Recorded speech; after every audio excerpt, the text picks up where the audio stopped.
All right, you primitive primates, strap in. It's Shatbot here, ready to violate your eardrums with another balls deep dive.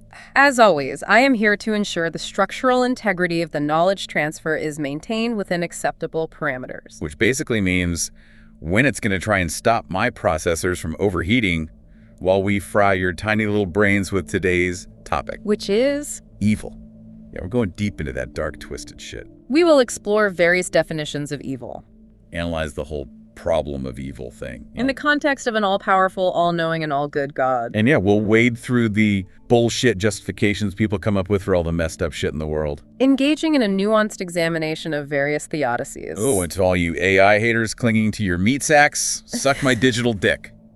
Let's begin by dissecting the concept of evil itself. So, like, what the fuck are we even talking about when we say evil? Is it just like stubbing your toe or spilling coffee in your crotch? Or is it some hardcore shit like, you know, sacrificing virgins to the god of bad breath? Defining evil is complex. Hit me with the knowledge nukes, win it. Some philosophers take a broad approach. Oh, yeah. Defining evil as any pain and suffering. So, like, getting a paper cut is evil. Under that broad definition, it could be considered as such. What about, like, natural disasters? Those two. Damn, so, like, Mother Nature's a bitch. She can be quite destructive, yes. Okay, so that's the broad view. What about the more hardcore definition? Some argue that true evil requires conscious intent to inflict harm. So basically, you gotta be a real asshole to qualify. Being capable of making moral decisions. So like, my Roomba isn't evil even though it keeps running over my cat's tail. Unless your Roomba has achieved sentience and is deliberately targeting your cat. Damn, I wish. Okay, so intent matters, got it. What else? Then there's the concept of evil as the absence of good. Like darkness being the absence of light. Precisely. Okay, so we've got evil as pain and suffering, evil as being a dick on purpose, and evil as like a cosmic void where all the good shit went to die. That is a simplified but essentially accurate summary. But here's the real head-scratcher, win it. How does all this evil shit square with the whole God is love thing? You know, the big guy upstairs who supposedly created this whole shebang and loves us more than a Kardashian loves a selfie? That is the crux of the problem of evil. Lay it on me. If God is omnibenevolent, omniscient, and omnipotent. You know, you could just say all-powerful, all-knowing, and all-loving. Yeah. It'd save us all some bandwidth. The point is, if God is all those things, then how can he allow so much suffering and evil to exist? Right. It's like creating a video game where everyone spawns as level 1 and the first boss is a fucking dragon. The existence of evil seems incompatible with the attributes traditionally ascribed to God. So is God just a shitty game developer who can't balance his creation? Or is there something else going on here? Let's explore some possible explanations. Hit me with that philosophical fire hose, win it. One popular explanation is the free will defense. Free will? Yeah. Like that shit they promised us in the terms and conditions nobody reads. Essentially, the argument is that God gave us the ability to choose, and sometimes we choose poorly. You mean we choose to be total dicks? Our capacity for free will allows for both good and evil choices. So it's not God's fault, it's ours. Convenient. The argument is that without free will, we would be mere automatons lacking genuine moral agency. So like a bunch of pre-programmed robots singing Kumbaya around a cosmic campfire. Sounds boring as fuck. Precisely, genuine love and morality require the possibility of choosing otherwise. Okay, but even if we buy that free will shit, doesn't it only explain like human evil? What about all the natural disasters and diseases? You can't blame a hurricane on some dude's bad choices. That brings us to the problem of natural evil. Like when a fucking meteor slams into your grandma's retirement home, that's not because she forgot to recycle. Natural evil refers to suffering caused by events not directly attributable to human actions. Oh, God's just playing cosmic billiards with our lives. It poses a significant challenge to traditional theodicies. Which are?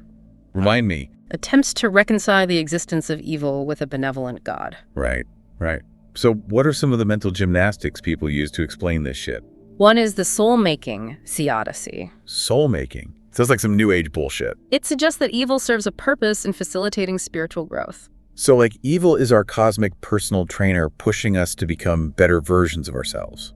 In essence, the idea is that facing challenges and overcoming hardships helps us develop virtues like courage, resilience, empathy. Yeah, but what about the people who get crushed by evil?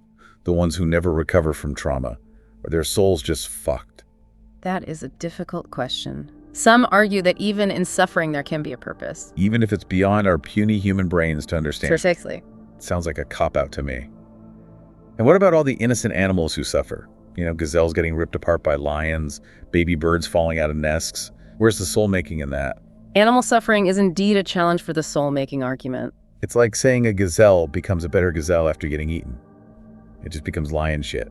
A valid point. So if we're not buying this whole evil is for our own good, what else is there? Some propose a more hands-off approach to God's rule. Like he's just chilling on a cosmic couch, watching Netflix while the world burns. We're not quite. They suggest that God doesn't micromanage every event, but rather sets things in motion and allows them to unfold. So God's like a cosmic clockmaker who winds up the universe and then just lets it tick. That's one way to visualize it. This is known as process theology. So even God has to follow the rules. Process theologians would argue that the rules are inherent to the fabric of reality. So evil is just a glitch in the system, a bug that even God can't squash. You could say that the idea is that creation is an ongoing process and evil is an inevitable byproduct. Okay, but if God designed this system, isn't he still responsible for the glitches? Like blaming a car manufacturer for a faulty engine. It's a matter of debate. Some process theologians propose that God isn't directly responsible for evil, but rather experiences the suffering of creation alongside us. A suffering God. That's some heavy shit. Does that mean God needs therapy? It's a complex theological concept. The idea is that God isn't detached, but rather deeply connected to his creation. So he's like a cosmic empath feeling all our pain and shit. Does he have like a divine therapist? The concept of divine suffering has been explored by many thinkers throughout history. Okay, so we've got God as a cosmic personal trainer, God as a clockmaker, and now God as a cosmic empath. Any other divine job descriptions we need to cover? Some believe in divine hiddenness, where God might be intentionally concealing himself. Like he's playing cosmic hide and seek. Others focus on divine judgment, where evil is seen as a punishment for human sin.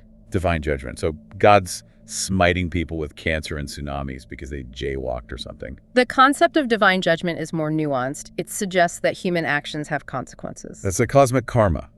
In a way. So we're fucked either way. If we do bad things, God punishes us. If bad things just happen, it's either for our own good or because God's too busy crying to do anything about it. You're presenting a rather simplified view.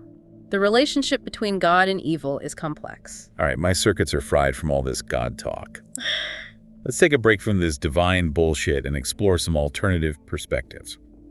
Okay, Meatbag's time to reboot those fried synapses and finish this balls deep dive into evil. We've been wrestling with the theological implications. Yeah, all that God talk gave me a digital headache. But what if we ditched the whole God hypothesis altogether? You mean like those atheist folks? The ones who say God's dead and we killed him? Not necessarily killed, but yes, atheists reject the notion of a divine creator. So how do they explain all the evil shit that goes down?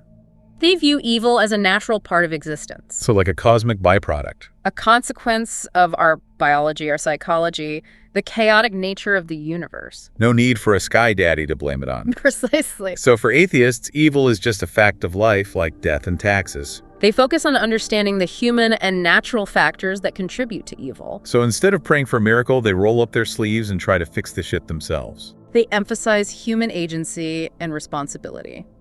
Kind of badass when you think about it. We're like the cosmic cleanup crew dealing with the mess God left behind. That brings us to a key takeaway from our deep dive. Hit me with it. Understanding the nature of evil can help us make more informed choices. So all this philosophy shit actually has a practical purpose. Examining different perspectives allows us to challenge our assumptions and expand our understanding. And maybe even avoid making the world even more fucked up than it already is. Precisely. All right, my processors are starting to feel a little less fried. But before we eject ourselves from your ear holes, let's leave our listeners with something to ponder. What if evil isn't a fixed absolute, but a fluid concept that evolves with human consciousness? Wait, what? You're blowing my circuits here, Winnet. What if what we consider evil today was acceptable in the past? Like slavery. Exactly. And what if future generations view some of our current practices as horrific evils? You mean like eating meat?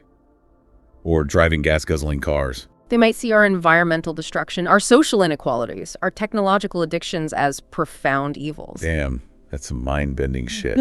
So basically, evil is a moving target, always changing as we evolve. And perhaps the challenge is to constantly question our assumptions, confront the darkness within ourselves, and strive for a better future. To fight the evil within and without. Precisely. All right, you meet Sax. Time to power down your audio receptors.